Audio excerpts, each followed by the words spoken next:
시편을 펼쳐서 읽으면 1편부터 술술 넘어가다가 119편에 와서 숨이 턱 막힌다고 합니다.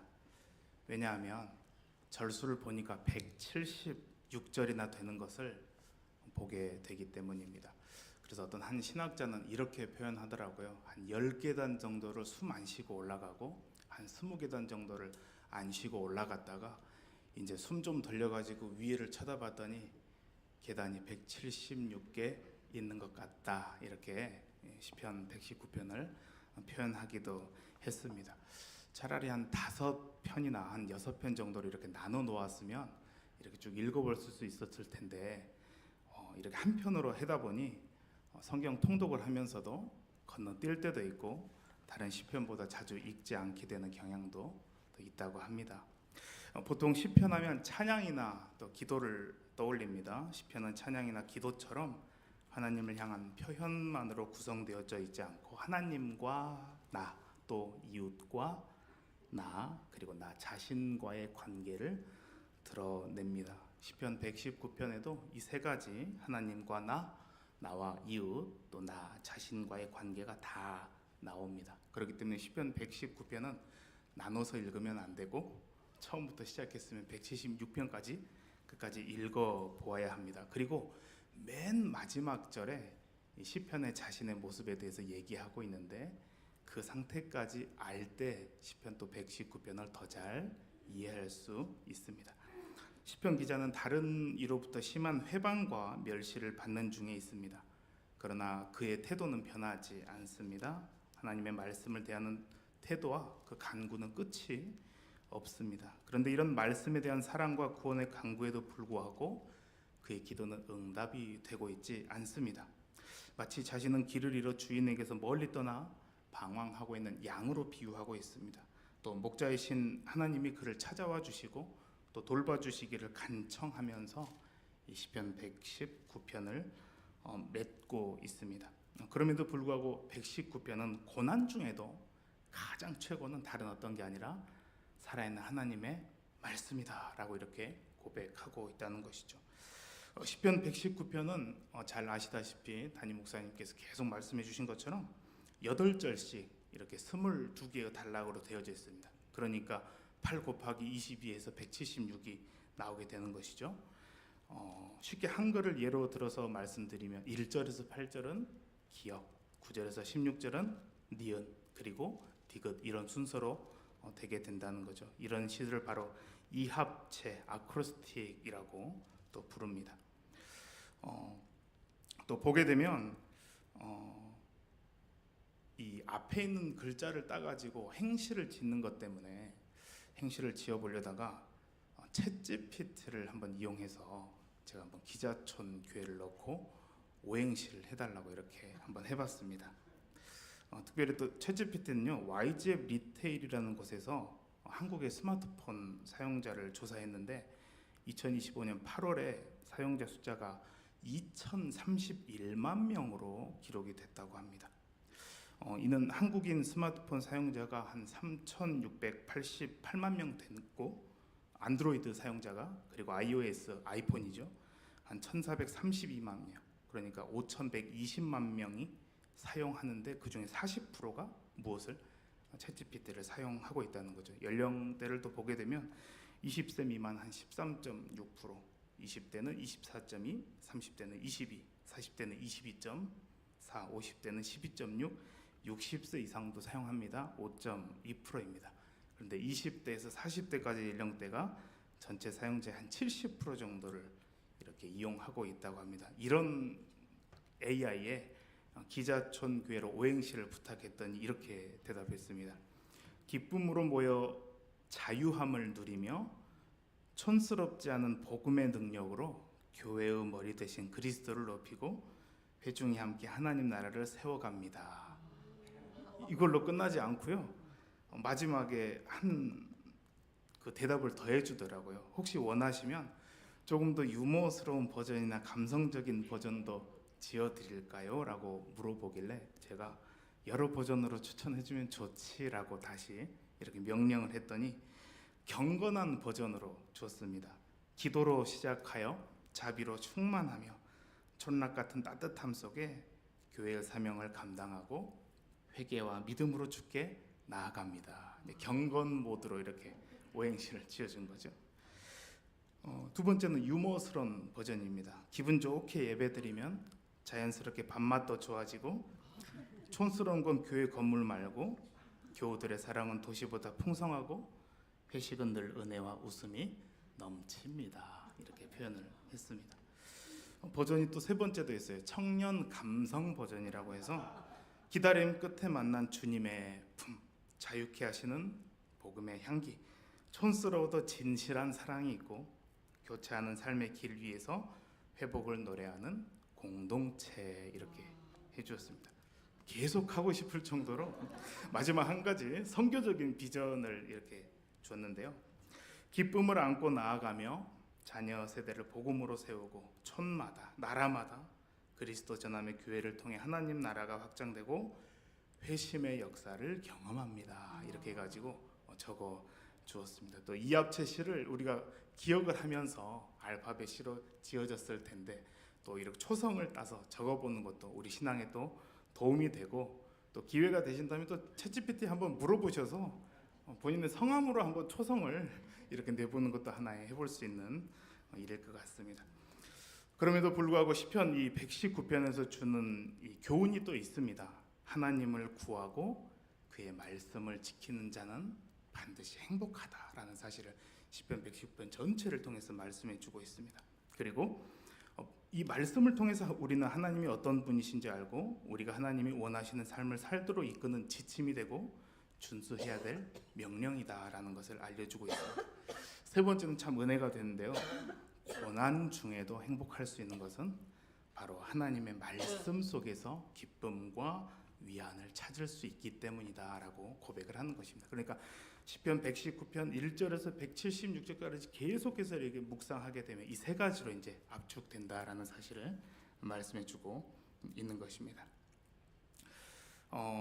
시편 119편의 어떤 구조적인 통일성이 있습니다. 22자를 통해서 구조적인 통일성이 있고, 또 두 번째는 한 가지의 주제를 강조한다라는 것입니다. 바로 하나님의 말씀에 대해서 강조해주고 있습니다. 그리고 시편 119편에는 어떤 찬양만 나오는 게 아니고 또 감사만 나오는 게 아니고 간증, 또 고난, 탄식, 탄원, 죄, 또 질병, 용서의 간구, 신뢰, 소망, 확신, 헌신, 순종 등 인간이 겪을 수 있는 모든 감정과 환경과 상황들이 다 담겨져 있다라고 시편 119편은 또 말하고 있습니다. 또 시편 119편을 통해서 또 질문을 이렇게 또 만들었더라고요. 하나님을 알고 싶다면 하나님의 말씀은 하나님에 대해 말해준다, 이렇게 대답을 합니다. 내 영혼이 말라가고 있는가? 라고 질문을 하게 되면 하나님의 말씀은 우리에게 생명을 공급해준다, 이렇게 대답하고요. 신앙생활을 하는데 마음 따로 몸 따로인데 말씀을 사랑한다면 마음과 행동은 같이 갈 수밖에 없다, 이렇게 답을 또 내고요. 그럼 나는 고난 속에서 무엇을 붙잡는가? 하나님의 말씀은 어려움 속에서도 위로와 기쁨이 된다, 이렇게 시편 119편은 대답하고 있습니다. 오늘 한번 169절에서 176절까지 한번 말씀을 한번 보도록 하겠습니다. 한번 이 시 안에, 오늘 본문 안에 좀 반복되는 것을 찾아봤는데요. 주의 말씀대로라는 표현이 나옵니다. 169절과 170절 그리고 172절에 나옵니다. 그리고 이어서 주께서 율례를, 다른 표현인 거죠. 말씀에 171절에 나오고요. 또 주의 모든 계명 172절, 176절, 또 주의 법도들 173절, 그리고 주의 율법 174절, 그리고 마지막으로 주의 규례들에서 175절을 통해 오늘 본문은 또 하나님 말씀의 중요성에 대해 말씀하고 있죠. 또 여호와여라고 말하면서 기도의 대상이 나오는데 169절과 174절의 기도의 대상을 부르고 있습니다. 또 나의 부르짖음이 주 앞에 이르게 하시고 169절, 나의 간구가 주의 앞에 이르게 하시고 170절, 또 내 영혼을 살게 하소서 175절, 또 이른 양같이 내가 방황하오니 176절입니다. 또한 173절에 항상 나의 도움이 되게 하소서, 나를 돕게 하소서 175절, 마지막 176절에 주의 종을 찾으소서라는 것을 통해 간절한 기도를 말하고 있습니다. 또한 171절에 내 입술이 주를 찬양하리이다. 또 172절에 내 혀가 주의 말씀을 노래하리이다. 마지막으로 175절에 주를 찬송하리이다 라고 말하면서 찬송에 대한 주제를 말하고 있습니다. 169절을 한번 좀 직역을 해보게 되면, 여호와여 나의 부르짖음이 주의 앞에 이르게 하시고 주의 말씀대로 나를 깨닫게 하소서. 오 여호와 하나님이시여, 나의 울부짖는 호소가 주님 앞으로 다가가게 해 이르게 하옵소서. 주의 약속의 말씀대로 나를 깨닫게 하시고 나를 깨우쳐 주십시오라고 169절에 고백하고 있습니다. 이어서 170절에서는 나의 간구가 주의 앞에 이르게 하시고 주의 말씀대로 나를 건지소서. 나의 기도 곧 간절히 울부짖으며 구하는 이 호소가 주님 앞으로 다가가게 이르게 하옵소서. 주의 약속의 말씀대로 나를 건져내 주소서. 169절과 70절에 동일하게 간구하고 있는데 이 두 가지인 거죠. 깨우쳐 달라, 나를 건져 달라라고 간구하고 있습니다.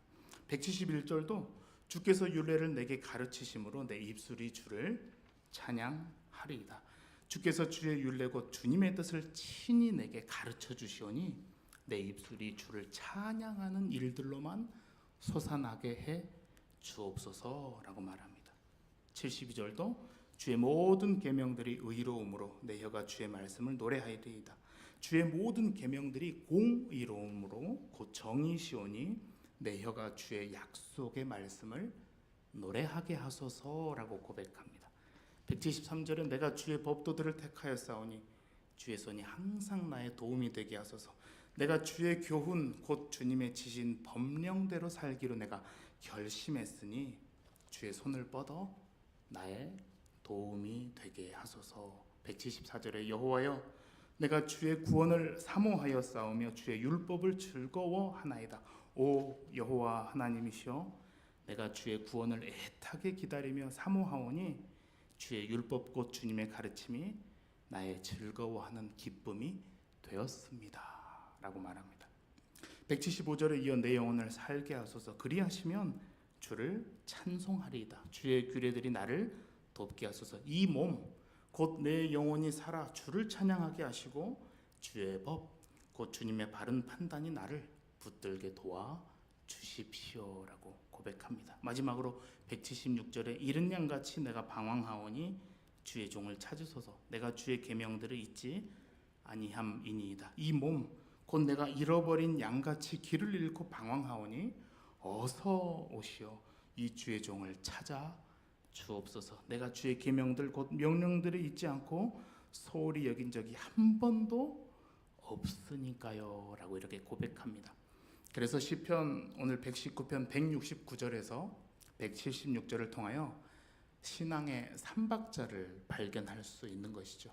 바로 하나님의 말씀, 기도, 찬송, 곧 신앙의 삼박자를 이렇게 발견할 수 있습니다. 자, 그렇다면 신앙의 삼박자 중 하나님의 말씀, 곧 성경은 어떤 책인가라는 사실입니다.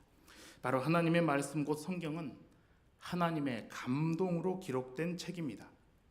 성경은 인간을 향한 하나님의 거룩한 뜻을 기록한 책입니다. 사람들에 의해 기록이 되었지만 성령의 감동으로 기록이 되어서 하나님의 말씀을 완전 무결하게 담고 있습니다. 거짓된 것이 없고 변하지도 않고 세상 끝날까지 믿고 지킬 영원한 진리입니다.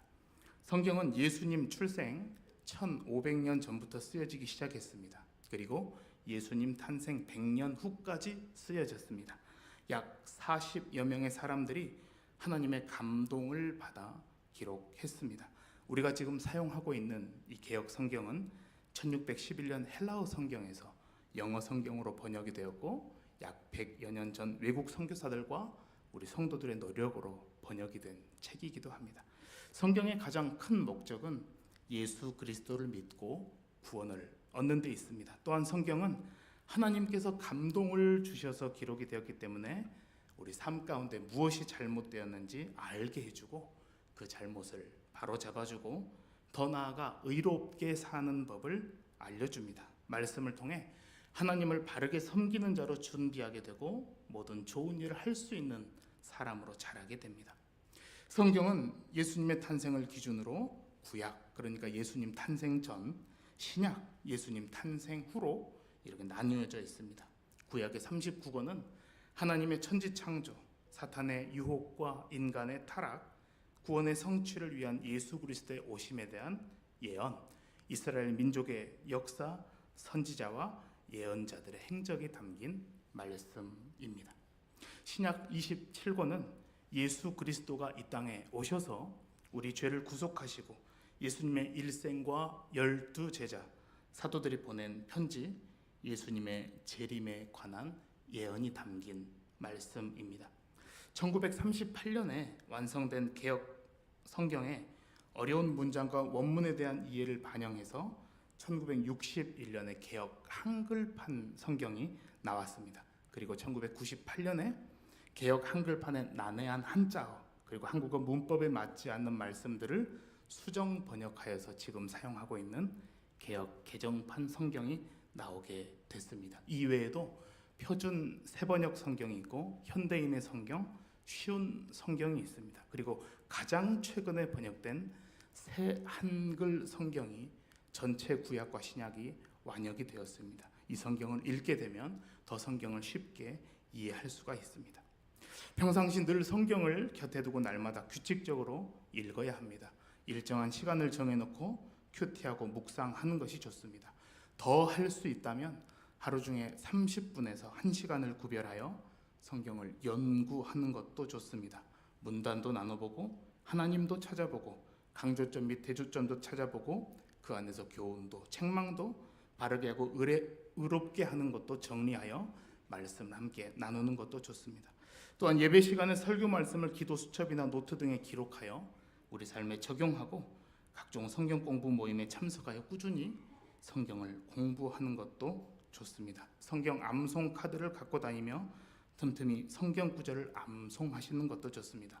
특별히 암송하기를 원한다면 이달의 암송 성구를 암송하는 것도, 특별히 목장별로 목장이 시작할 때, 목장이 마칠 때 이달의 암송 성구로 시작하고 마치는 것도 하나의 방법이 될 수 있습니다. 그렇습니다. 신앙의 3박자 중 첫 번째는 하나님의 말씀입니다.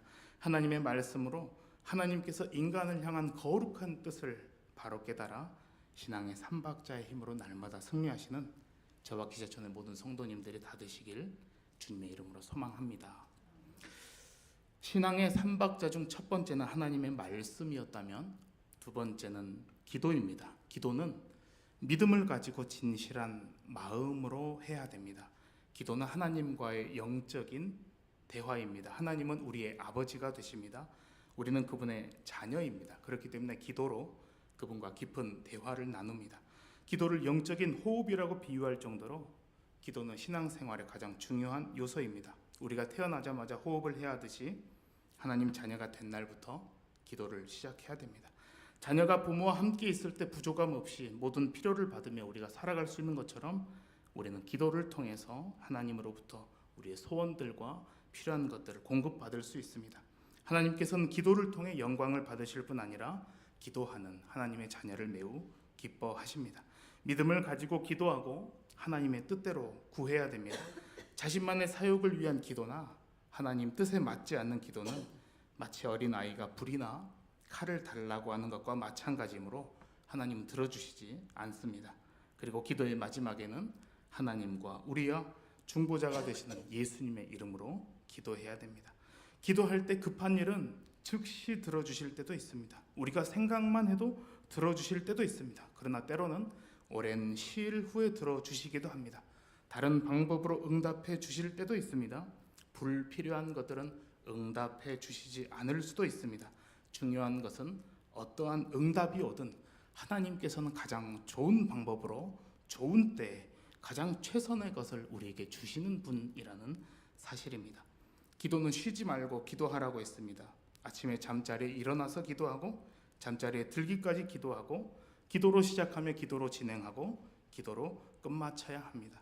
성도는 예배 때마다 기도하기를 힘쓰고 기쁜 일뿐만 아니라 슬픈 일, 힘든 일 등 삶의 순간의 모든 것을 기도로 드리며 생활 자체가 기도의 연속이 될 수 있도록 힘씁니다. 가장 좋은 기도는 바로 우리 주님께서 가르쳐 주신 주기도문입니다. 마태복음 6장과 누가복음 11장에 기록되어 있습니다. 주기도문은 가장 간결하면서도 기도의 올바른 정신이 요약이 되어 있습니다. 그 뜻을 깊이 안다면 그 하나님의 오묘하신 뜻과 원리를 깊이 깨닫고 기도할 수 있습니다. 두 번째로는 사도신경입니다. 제자들의 신앙 고백을 기초로 하여 기독교의 기본 진리를 간단하고 명확하게 나타낸 신앙의 요약문으로 기독교인이 기도할 수 있도록 만든 신앙 고백문입니다. 그렇다면 기도는 어떻게 할 수 있는가? 먼저는 통성기도입니다. 하나님께서 자신의 소원을 부르짖어 아래는 통성기도, 소리내서 기도하는 것이죠. 두 번째는 묵상기도입니다. 자신의 어려움이나 마음속 비밀을 조용히 아뢰는 기도입니다. 또한 대표기도가 있습니다. 공적인 예배 때 모든 회중을 대표해서 기도하는 것입니다. 특별히 대표기도에서 가장 중요한 것은 예배를 위한 기도라는 사실입니다. 예배를 위해서 기도하는 것이 가장 대표기도에 중요한 것이다라는 사실입니다. 가끔 대표기도를 하다가 보면 유혹을 받을 때도 있습니다. 많은 것들을 기도하기를 물론 기도해야 되지만 기도하려고 하는 유혹을 받을 때가 있습니다. 그러나 우리가 분명히 기도해야 되는 것은 대표기도는 예배를 위한 기도라는 사실을 기억해야 됩니다. 또한 네 번째로는 서원기도가 있습니다. 하나님께서 기뻐하실 일을 미래에 행하겠다라고 약속하는 기도가 있습니다. 그리고 도움기도, 이제 중보기도라는 단어를 사용하지 않죠. 자신이 아닌 가족과 이웃, 교회나 국가를 위한 도움기도가 있습니다. 그렇습니다. 신앙의 삼박자 중 첫 번째는 하나님의 말씀이며 둘째는 기도입니다. 우리의 아버지 되시는 하나님께 예수 그리스도 이름을 힘입어 간절히 기도함으로 영적으로 호흡하며 아버지의 뜻이 하늘에서와 같이 땅에서도 응답이 되어 신앙의 삼박자의 힘으로 승리하시는 저와 기재촌의 모든 성도님들이 다 되시길 주님의 이름으로 소망합니다. 신앙의 삼박자 중 첫 번째는 하나님 말씀이었다면 둘째는 기도이며 마지막 세 번째는 찬송입니다. 찬송은 하나님을 높이는 영혼의 노래입니다. 찬송은 하나님을 기쁘시게 하고 영광 돌리기 위하여 부르는 노래입니다. 찬송은 곡조 있는 기도라고도 표현을 합니다. 세상 노래와는 달리 찬송은 전적으로 하나님만을 높이고 하나님의 이름을 높여드리는 신령한 영적인 노래입니다.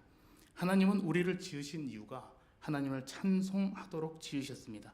찬송을 기뻐 받으실 뿐만 아니라 찬송을 부를 때 세상 노래에서는 얻을 수 없는 기쁨과 평안함을 더해 주십니다. 그렇기 때문에 찬송은 성령 충만한 성도의 특권이자 신앙 생활의 열매가 됩니다. 이 찬송가는 중세 시대부터 현대에 이르기까지 전 세계 신앙인들에 의해서 만들어지게 되었습니다. 예를 들면 내 주는 강한 성이요라는 찬송가는 중세 시대 종교개혁자 마틴 루터가 만든 곡입니다. 또한 결혼 예배 때 많이 부르는 기뻐하며 경배하세는 베토벤 교향곡 9번 합창 중 환희 송가 부분에 곡에 가사를 붙여 탄송된 곡입니다. 찬송하면 놀라운 일이 일어납니다. 간절한 기도에도 놀라운 변화가 일어나듯이 찬송은 묶인 것을 풀어주고 모든 문제를 해결해 줍니다. 찬송은 어두움 가운데 있을 때 밝은 빛을 주고 아픔을 치유해 줍니다. 힘들고 어려울수록 성도는 찬양해야 됩니다. 다윗은 어려운 환경을 찬송으로 승화시켰고 하나님께서는 어려운 가운데서도 찬양했던 다윗의 앞날을 축복해 주셨습니다. 평상시 찬송 생활은 팝송이나 대중가요보다는 늘 찬송을 즐겨 부르고 들어야 됩니다. 은혜가 되는 찬송 몇 곡 정도는 외워서 불러도 좋습니다. 집이나 승용차 안 등 찬송을 부르기 힘든 상황에서는 찬송을 듣기만 해도 좋습니다. 언제나 감사하는 마음으로 찬송하면 마음이 늘 하나님께로 향하게 되고 우리 삶도 기쁘고 평안한 모습으로 변화가 되게 됩니다. 찬송가는 성경처럼 여러 개 버전과 또 교단별로 찬송가가 쓰여졌지만 찬송가 통일위원회, 현재 한국찬송가 공회에 의해서 1976년에 558개의 곡이 정해졌습니다. 그런데 지금은 21세기를 맞아 널리 이용되고 또 복음성가들이 추가가 되어서 현재는 2006년에 645곡으로 정해지게 되었습니다. 특별히 종교개혁자 마틴 루터 신령한 음악이라는 책에서는 찬송을 이렇게 고백했습니다. 찬송은 하나님의 깨끗하고도 아름다운 선물로 나를 종종 설교하는 기쁨으로 깨우치며 인도해 주고 있습니다. 나는 신학 다음으로 찬송의 높은 의미와 가치를 둡니다. 나의 영혼과 인생은 찬송이 있기에 기쁨과 소망으로 흘러 넘칩니다. 무엇보다 그 찬송이 종종 나를 무서운 재앙에서 건져주고 새롭게 해 줍니다 라고 고백을 했습니다. 오늘 말씀을 정리하겠습니다. 오늘 시편 119편 169절에서 176절을 통하여 신앙의 3박자를 알 수 있습니다. 첫째, 하나님의 말씀입니다. 둘째, 기도입니다. 셋째, 찬송입니다. 하나님 말씀은 어려움 속에서도 위로와 기쁨이 됩니다. 하나님을 사랑하고 그의 말씀대로 산다고 해서 어려움과 고통이 우리를 피해가는 것은 아니지만 오히려 고난과 환난이 닥쳤을 때 내가 진정 하나님과 그의 말씀을 사랑하고 있는지 알 수 있습니다.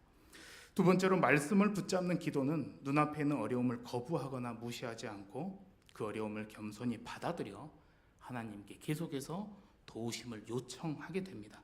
하나님의 말씀에 대한 사랑과 실천을 포기하지 않고 하나님이 응답하실 때까지 말씀을 기쁨으로 삼고 기도하는 자가 되어야 할 것입니다. 마지막으로 세 번째, 말씀과 기도로 거룩해진 성도는 바로 찬송으로 영광 돌리는 존재입니다. 특별히 고난 속에서도 하나님의 말씀을 붙잡고 기도로 간구하며 찬송으로 영광 돌리는 것이 정말 최고의 신앙임을 기억하므로 신앙의 3박자 말씀, 기도, 찬송으로 하나님께 영광 돌리시는 저와 기자촌의 모든 성도님들이 다 되시길 주님의 이름으로 소망합니다. 오늘 말씀을 정리해서 딱 한 문장으로 한번 만들어 봤습니다. 성경을 펴서 곡조 있는 기도로 살자, 이렇게 한번 정리를 해보았습니다.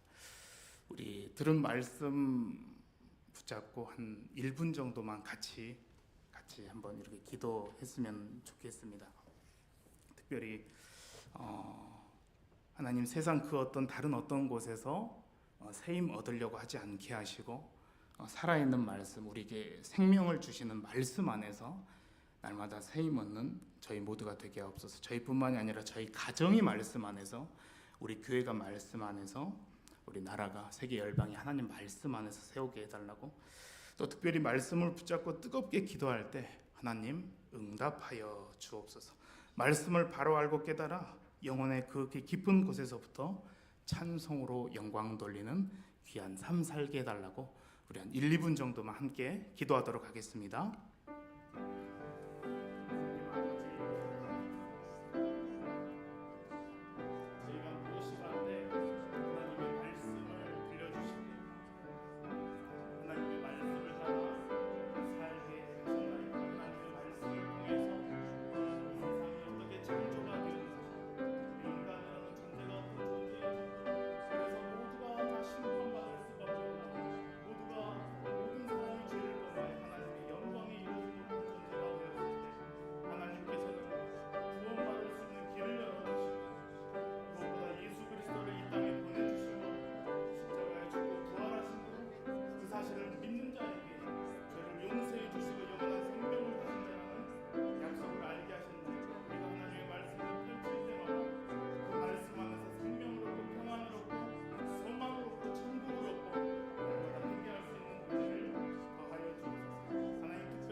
찬송으로 하나님께 영광 돌리는데 두 손 높이 들고 정말 그 가사 한 가사 한 가사를 묵상하며 주께서 주신 구원의 은혜를 누리는 저희 모두가 다 되게 하여 주시옵소서. 사랑의 하나님, 예배의 자리로 불러주셔서 찬송하게 하시며 기도하게 하시며 말씀 듣게 하시니 감사합니다. 신앙의 여정 가운데 어떠한 고난과 어려움이 올지라도 말씀으로 기도로 찬송으로 승리하게 하여 주옵소서. 그 가운데 구원의 기쁨을 허락하셔서 감사함으로 나아가는 복된 인생이 다 되게 하옵소서. 특별히 가정과 생업을 든든히 세워주시고 형통하게 하옵소서. 자녀들과 믿음의 다음 세대들이 믿음의 유산을 잘 이어받아 주의 일꾼들로 힘차게 나아가게 하옵소서. 사랑하는 부모님들과 연로하신 교우들을 평안과 소망의 길로 인도하여 주옵소서. 군문의 청년들, 출타 교우들과도 동행하여 주옵소서. 병상의 환우들의 긍휼을 베풀어 주시고 치료의 은총을 허락하여 주옵소서. 전 세계의 전쟁의 소식이 멈추게 하시고 특별히 땅끝으로 파송하신 선교사님들을 강건케 하사 복음이 땅끝까지 힘차게 전파되게 하옵소서. 하나님이 주신 존귀함으로 살아가는 우리나라 우리 민족으로 인도하여 주옵소서. 이제는 우리 주 예수 그리스도의 은혜와 아버지 하나님의 사랑하심과 성령님의 위로 교통하심이 신앙의 삼박자 하나님의 말씀, 기도, 찬송으로 영광 돌리며 살아가기로 결단하는 모든 이들 위해 영원토록 함께 하옵시기를 간절히 축원하옵나이다.